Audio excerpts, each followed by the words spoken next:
Welcome back everyone. If you are seeing me for the first time, my name is Twaja and I make DIY videos for some home decor elements, something that we usually find expensive on some high-end decor websites or probably in the store. So I tried to make this on my own, and if you are into the same, please don't forget to watch my other videos. I'm pretty sure you will like it, and let's jump into today's video.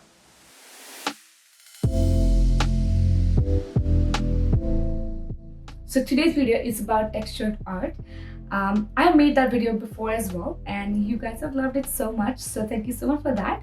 But in today's video, I actually changed my products. So due to that, I could not get the right texture, that the one that I wanted it to be.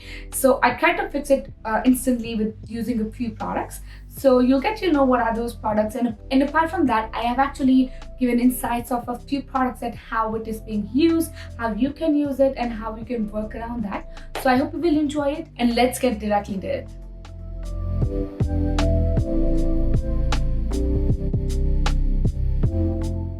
Well, hello from VoiceOver Twaja. I hope you're all doing well. To get started with the textured paste, as you all know, I start with the Spackle. I use a different brand Spackle, but at this point I couldn't get anything like that, so I used the same Spackle but with a different brand. So due to that, I could not actually have an idea how much, what kind of textured paste I was gonna make. So I had to adjust my product a little bit according to the paste that I was getting with a different brand. So first thing first, I always add glue in my textured paste, because that holds up my paste together even if it's dry. And after adding the glue, it was like a little bit runny and was something that I was not okay to working with. So either at this point you can add the white cement or the baby powder. Since I did not have the white cement, I added the baby powder. Now, if you have touched the white cement, you know it's a little bit of like a rough or dry, and the baby powder is actually moisturizing. If you add baby powder, you have to wait for 15 to 20 minutes until the baby powder soaks all the liquid in the paste. And if you add the white cement, it probably will start reacting right away. Just add a tiny bit at a time.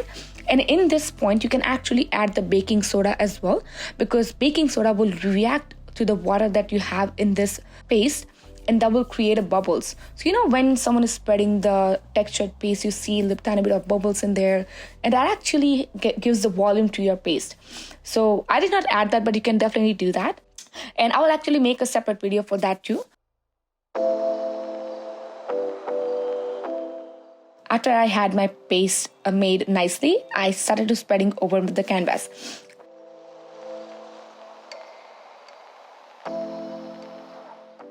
Well, this was the pretty first big canvas that I was working on, so I was excited for it, and I spread the paste all over the canvas.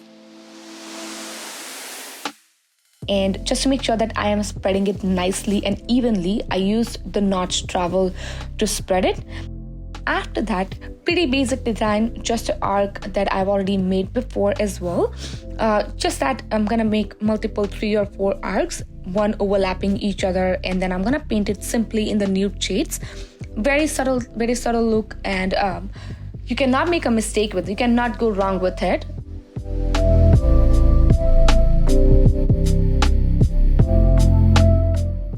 Just add a little bit of, just spray a little bit of water, just the way I'm gonna be doing right now. As you can see, I'm not able to make the right shape for it, so I sprayed a little bit of water and fixed it.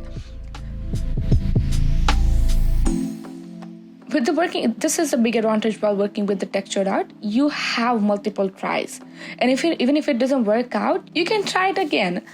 So after that, once it's semi-dry, you can scrape off the excess of the paste that you have it outside of your design. Make your canvas look very smooth in the background, just the way I have done it. And just to take off that canvas texture, I painted that canvas in the white color in 2 coats, just to make sure it doesn't look like a canvasy background. And then I started painting arcs. So with the arc, as I said, I'm gonna be going with the nude colors. Just wanted to make a very nice basic textured art. So with the first, I started off with the subtle brown color, and then I was gonna make the nude pink. Well, with the new pink, it turned out to be pretty bright than I was wanting it to be. So in the second coat, I added a tiny bit of brown or the nude shade into that. And it is, as you can see here, it turned out like a nude pink. And just because of the contrast, I added the green into the last arc. Just for the contrast, it was tiny bit of touch in the green, nothing major. And it was done.